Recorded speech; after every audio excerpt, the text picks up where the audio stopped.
Okay sir, மக்கள் நீதி மையத்துக்கு அல்லது கமல்ஹாசனுக்கு அவங்க அரசியல் ஓகே, திமுகவுடைய அவர்கள் ஒரு பொதுக்கூட்டம் போட முடியுமா சார்?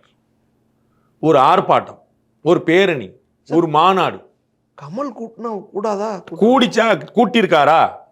அதுக்கு வந்து பின்னாடி நிறைய இருக்கு சார். எவ்வளோ செலவு பண்ணணும் தெரியுமா? எவ்வளோ திரட்டணும் தெரியுமா? எவ்வளோ ஆர்கனைசேஷன் செய்யணும் தெரியுமா? எவ்வளோ ஸ்ட்ரக்சரலாக எவ்வளோ செய்யணும் தெரியுமா? அவர் கடைசியாக கமல் வந்து ஒரு மாநாடு எப்போ கூட்டான்னு சொல்லுங்க. கடைசியாக ஒரு பேரணி நினைவுபடுத்துங்க. வேண்டாம் சார், கடைசியாக ஒரு பொதுக்கூட்டம் சொல்லுங்க. பப்ளிக்கில் ஒரு மீட்டிங் சொல்லுங்க. கடைசியாக நடத்துன பூரா உள்ளரங்க கூட்டம் சார். நானே 1000 பேர் வச்சு 100 கூட்டம் போட்டிருக்கேன். 1000 பேர் ஒரு கூட்டத்துக்கு 100 கூட்டம் போட்டிருக்கேன். தமிழ்நாடு முழுக்க போட்டிருக்கேன். ஒரு ஊரில் போடல, தமிழ்நாடு முழுக்க போட்டிருக்கேன். திருப்பூரில், சேலத்தில், திருநெல்வேலியில் எங்கெங்கேயோ போட்டிருக்கேன். Secondary cities, third. என்ன சார் நீங்கள் என்ன சொல்லிட்டீங்க? அண்ணன் எப்போ போட்டாருன்னு சொல்லுங்க. ஒரு கூட்டம்.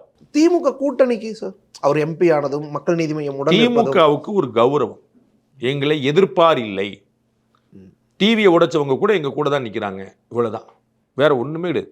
ஹாலிடேஸ்னாலே அது நம்ம GT ஹாலிடேஸ் தான். South India's number 1 travel brand.